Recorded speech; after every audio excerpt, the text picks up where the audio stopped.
The railway once bustled with life, polished carriages, whistling engines, and visitors crowding the platforms, but now all was quiet. Paint peeled, rails rusted, and the few engines still in steam carried a weight heavier than coal.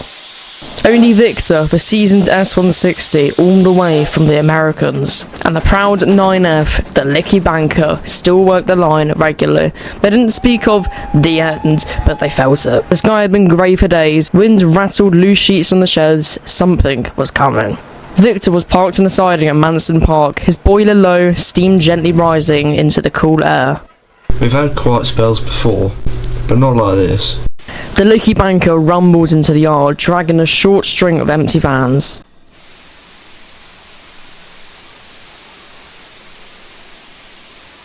Still brooding, old chap? That siding's going to grow moss under your wheels if you don't move soon. It's not just the traffic, it's the air. You feel it too, don't you?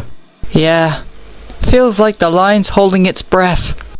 They both looked skyward as the first few drops of rain began to fall.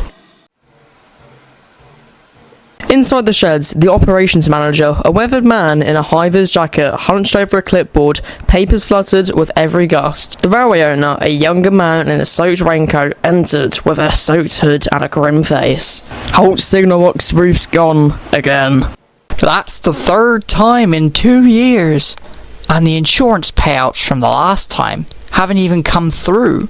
The farmer's shed's bound to collapse, the wood's looking soft. If it floods again, It'll collapse. I know. I sent a man out with the ladders this morning, but... He trailed off, looking out the window as the rain thickened. What happens if he can't fix it this time? Then this railway becomes history again. The engines, everything, all of it. They both fell silent, watching as puddles began forming between the tracks.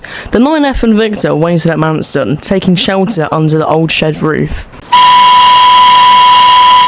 In the distance, a shrill whistle broke the silence. Moments later, an M7 came racing in, covered in soot. The wind blew a tree onto the tracks. It missed me by inches. You alright? Fine, but the signalman's hut's gone, flattened. This storm's not just a blow-through, it's bad. How much more can this line take? That's not up to us anymore. As the day wore on, the storm crept closer. The winds tore down signs, tarpaulins flew from wagons. At the back of the yard, a rusted van tipped over, crashing against the sleeper pile. Water rose in ditches, the line groaned under nature's weight. Volunteers ran about, trying to secure what they could, but it was like holding back the sea with a broom.